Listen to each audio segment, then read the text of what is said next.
This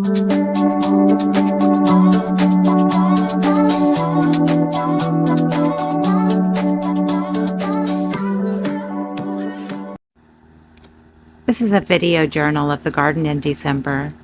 I just want to have a record of what it looked like so I can compare it next year and see how things have progressed. I think this is a good idea to do for the garden.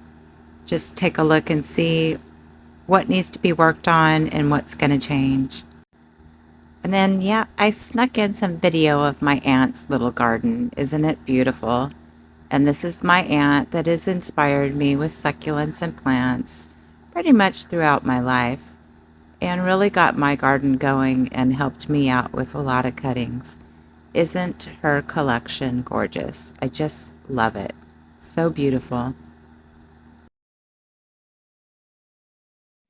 I think the addition of the blue pots and the red pots really made a big impact on the garden.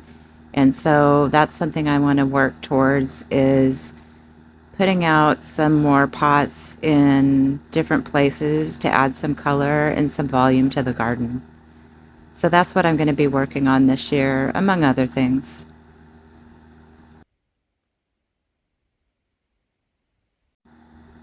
And I'll be able to track all the plants, the new plants that I've gotten this year, and gauge to see how they do in the garden and see if I want to add any more of the same or change some.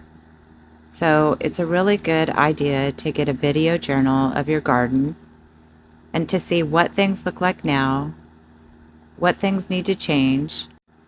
I hope you enjoyed this little video journal that I did to look at the garden and see how everything looks and just record it and get a good idea of what I want to go forward with in the future. A lot changes in the garden in 1 year.